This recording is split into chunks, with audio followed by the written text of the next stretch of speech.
Hello বন্ধুরা, কেমন আছো? বন্ধুরা, কাল গল্পটা কেমন লাগছিল জানবেন।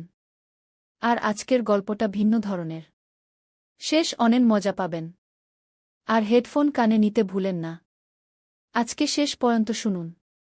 আজকে আপনার ঘোড়া থেকে পানি বের করে ছাড়ব। আগে কমেন্ট করে আসুন কেমন গল্প পছন্দ করেন। আর আজকের গল্প উপভোগ করতে থাকেন। তাহলে শুরু করা যাক। বন্ধুরা, ঘড়ির কাঁটায় রাত 1:30। ঘন কালো মেঘলা আকাশ। থেকেই বিক্ষিপ্ত শুকনো বাজ পড়ছে।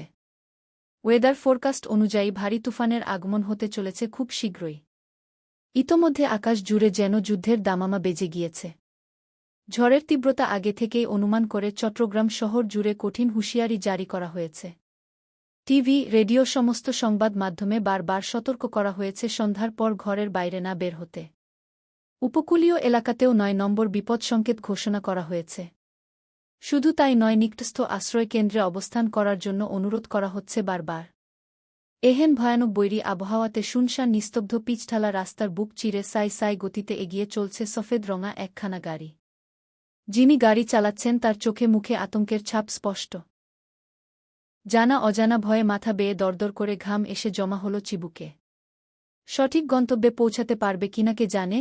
এদিকে পেছন থেকে ধেয়ে আসছে একটি মালবাহী ট্রাক। বারবার সাইড দেবার পরেও তার পিছেই ছুটছে। ভদ্রলোক জানেন কেন ওই ট্রাক তার পিছু নিয়েছে। পালানোর সকল পথ বুঝি আজ রুদ্ধ। গাড়ির ভেতরে ভদ্রলোকের সহধর্মিণী 2 হাতে পেট চেপে ধরে উচ্চস্বরে আর্তনাদ করে চলেছে সমানে। ভদ্রলোক বারবার ব্যাক সিটে নজর দিয়ে নিজের স্ত্রী আর 6 বছরের বাচ্চা মেয়েকে দেখে চলেছেন। ভাগ্য যেন আজ বড়ই নির্মম তার। ছোট মেয়েটা ঘুমের ঘোরে বারবার ঢলে পড়ে যাচ্ছে তার মায়ের উপর। স্ত্রী আর কন্যার এহেন অবস্থায় সায়েম রিয়াজি ফুপিয়ে কেঁদে উঠলেন। এরপর সহসাই নিজেকে সামলে স্ত্রীকে ডেকে উঠলেন। আরেকটু সহ্য করো রুনা। কাছেই হসপিটাল রয়েছে। আমরা আর কিছুক্ষণের মধ্যেই পৌঁছে যাব। রুনা জানে তার স্বামী তাকে মিথ্যে সান্ত্বনা দিচ্ছে। কাছে কুলে কোথাও হসপিটাল নেই। আর তারা যেই রাস্তা ধরে ছুটে চলেছে, এখানে হসপিটাল পাওয়া স্বপ্নের ব্যাপার। চোখের জল ছেড়ে দিয়ে পেটটা আরেকটু শক্ত করে চেপে ধরে অনাগত সন্তানের উদ্দেশ্য রুনা ঘুমিয়ে বলে উঠল, তোকে বোধ হয় পৃথিবীর আলো আর দেখাতে পারলাম না। আমাকে তুই মাফ করে দিস। এরপর ঘুমে ঢলে পড়া মেয়েকে বুকে জড়িয়ে দাঁতে দাঁত চেপে লেবার পেইন সহ্য করার বৃথা চেষ্টা করল রুনা। গাড়ি ছুটতে ছুটতে কংক্রিটের রাস্তা ছেড়ে কাঁচা মাটির রাস্তায় চলে এল। সামনে বিশাল পাহাড়। রিয়াজি সাহেব বুঝলেন আর যাবার পথ নেই। তবুও হাল ছাড়লেন না। খুবই দক্ষ হাতে স্টিয়ারিং ঘুরিয়ে ছুটলেন অন্য রাস্তায়। ট্রাকের ড্রাইভার ক্রুর হেসে সেও ছুটল গাড়ির পেছন পেছন। গাড়ির ঝাঁকুনি আর পেটের তীব্র ব্যথায় এবার জ্ঞান হারানোর উপক্রম হল রুনার। ছোট মেয়েটার তন্দ্রা বুঝি এবার ছুটে গেল। হর্নের বিকট শব্দ, গুড়ি গুড়ি বৃষ্টি, ভারী বাতাস আর বজ্রপাতের শব্দে ভয়ে কেঁদে উঠল মেয়েটি। মেয়েকে সামলানোর কোনো অবস্থাতেই রইলেন না রুনা। সায়েম রিয়াজি মেয়েকে ডেকে বলে উঠল, ভয় পেও না মা, আমরা অ্যাডভেঞ্চারে এসেছি। ছোট বাচ্চা মেয়ে সেটাই মেনে নিজের কান্না থামাল। কিন্তু পাশেই তার মাকে কোকাতে দেখে কপাল কুঁচকে আধো বুলিতে শুধাল, ভাই কি তোমাকে আবার লাথি দিচ্ছে মাম্মা? মেয়ের কথার প্রতিউত্তর করলেন না রুনা। ছোট মেয়েটা এবার জানালা দিয়ে বাইরে নজর দিল। চারপাশ নিকষ আধারে ছাওয়া।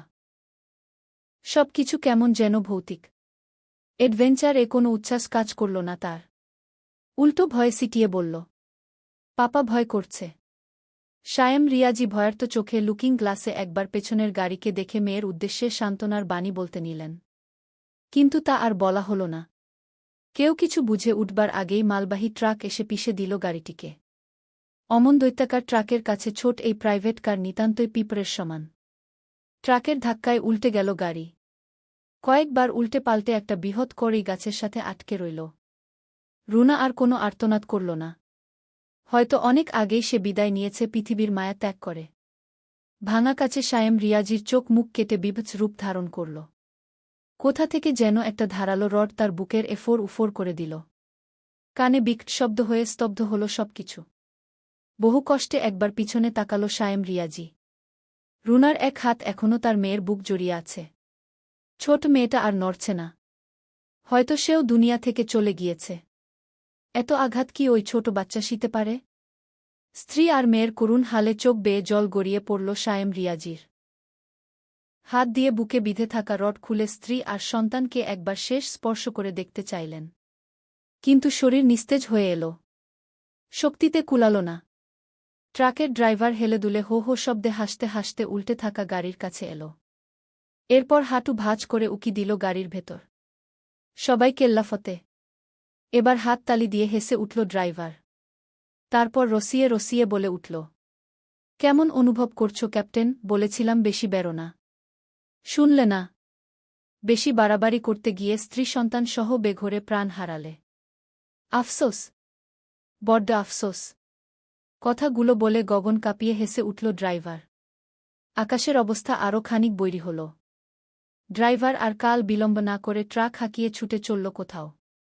এদিকে সায়েম রিয়াজি বহু কষ্টে ডাকলেন, রূপ। মেয়ের সাড়া পাওয়া গেল না। এরপর স্ত্রীর নাম ধরে ডাকলেন, রুরু রুনা। সেখান থেকেও শব্দ এল না। ধীরে ধীরে সব কিছু কেমন অন্ধকার হয়ে এল। কানে শুধু ভারী বর্ষণ আর বাতাসের শো শো আওয়াজ এল। কেমন কাল ঘুম এসে চেপে ধরল সায়েম রিয়াজিকে। চোখের সামনে ফকফকে বিশাল আকাশ। মৃদু হাসলেন সায়েম রিয়াজি। এরপর সবকিছু থেমে গেল। প্রকৃতির নিষ্ঠুর রূপ দেখার জন্য ঘর ছেড়ে বেরিয়ে এসেছে এক কিশোর। দেখার জন্য বললে ভুল হবে। আসলে পরিমাপ করতে এসেছে কার নির্দয়তা বেশি। তার নাকি তুফানের বয়স 17-র দোরগোড়ায়। শরীরে বয়ঃসন্ধির ছাপ স্পষ্ট। চেহারায় কোনো মাধুর্য নেই। কিন্তু বিশালাকার শরীরের গঠন জানান দিচ্ছে কোনো সুপুরুষই বটে। কিশোর বিশাল আকাশের পানে তাকিয়ে খালি পায়ে হেঁটে চলেছে পিচঢালা পথ ধরে। জীবন তাকে কোথা থেকে কোথায় এনেছে কিচ্ছুটির হিসেব মিলছে না। এমনটা হবার কথা ছিল না। রাজপ্রাসাদ থেকে স্থান হয়েছে রাস্তায়। জীবন ছিল রাজপুত্রের মতো। ভাগ্যের নির্মম পরিহাসে জীবন হয়েছে রাস্তার নেড়িকুত্তার মতো। কিন্তু এসব নিয়ে কোনো আফসোস নেই তার। চোখ মুখের কাঠিন্যতা আর গম্ভীর ভাবমূর্তি জানান দেয় কিশোর তার লক্ষ্যে অটল। কিন্তু এইটুকুন বয়সে কিসের লক্ষ্য তার? ঝড়ের মাত্রা আরও বাড়ল দুধাপ। ইতোমধ্যে গাছপালা ভেঙে রাস্তা অবরোধ হয়ে রয়েছে। নিকষ কালো আধার হৃদয় কাঁপিয়ে দেবার জন্য যথেষ্ট। বাতাসের তোড়ে টেকা মুশকিল। এই বুঝি হুড়িয়ে অন্যত্র নিয়ে যায়। বজ্রপাতের কঠিন ঝলকে অদূরে নজর স্থির হল কিশোরের। এক পা দুপা করে এগিয়ে এল সেই স্থানে। অ্যাক্সিডেন্ট হয়েছে। এমন নির্মম ঘটনায় চেহারার ভাবভঙ্গির কোনো পরিবর্তন হল না তার। পকেটে থাকা টর্চ জেলে ভেতরটা দেখে নিল। ভেতরে একজন মহিলা, একটা বাচ্চা আর একজন ড্রাইভার। পোশাকে ড্রাইভার মনে হচ্ছে না। জাহাজের নাবিকের পোশাক তার গায়ে জড়ানো।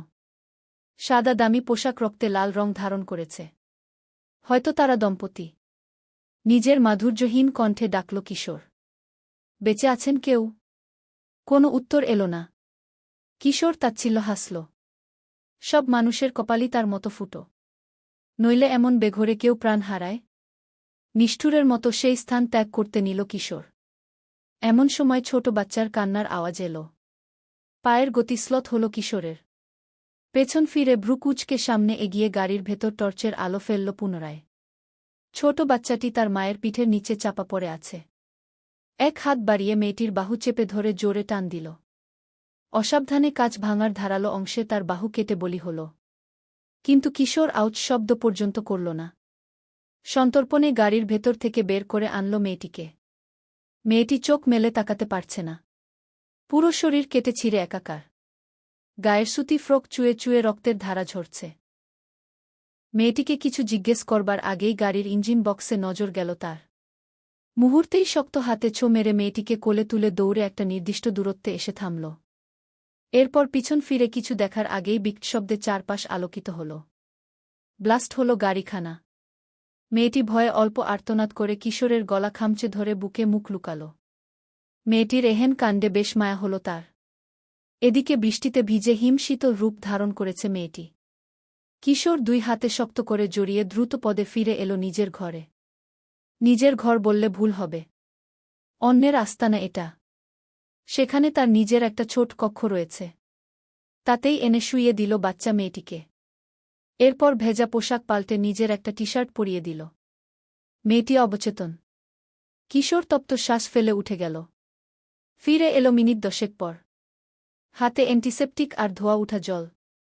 ধীরে ধীরে সেই জলে সুতি নরম কাপড় ভিজিয়ে মেয়েটির হাত পা মুছে দিল। শরীরে বেশি চোট লাগেনি তার। মমতাময়ী মা বোধ হয় নিজের সবটা নিয়ে মৃত্যুর আগ পর্যন্ত আগলে নিয়েছে তাকে।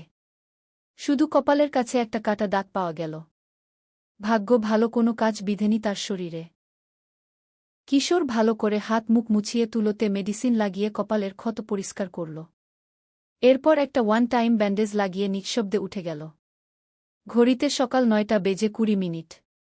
ঝড়ের পর সব কিছু নিস্তব্ধ নীরব।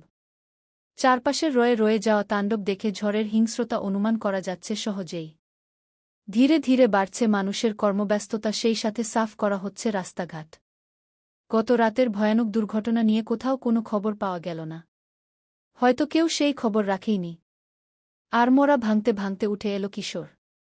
দুতলা বিশিষ্ট বিশাল বাড়িটির ড্রয়িং রুমে পায়ের উপর পা তুলে বসে আছেন মাঝ বয়সী এক ব্যক্তি। নাম তার সুবহান গং।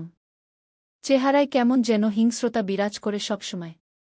বাম চোখের নিচে লম্বালম্বি কালো রঙের কাটা দাগ গায়ে কাটা দেওয়ার অনুভূতি দেয়।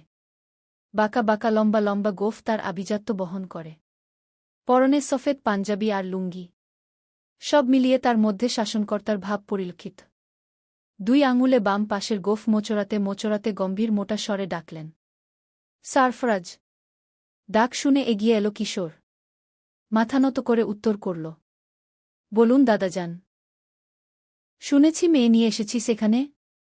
মেয়ে নয় দাদাজান, ছোট বাচ্চা। তাচ্ছিল্য হাসলেন সুবহান।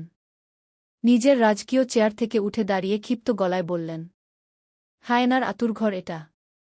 এখানে রাস্তার একটা বিড়াল ও নিরাপদ নয়। সেখানে মেয়ে মানুষ দূর কি বাত। মাথা উঁচু করল সারফরাজ। গলায় তেজ এনে বলল, এই বাচ্চা মেয়ে আমার আমানত দাদাজান। ওর দিকে চোখ তোলার আগে আমাকে অতিক্রম করতে হবে। কি করবি তুই?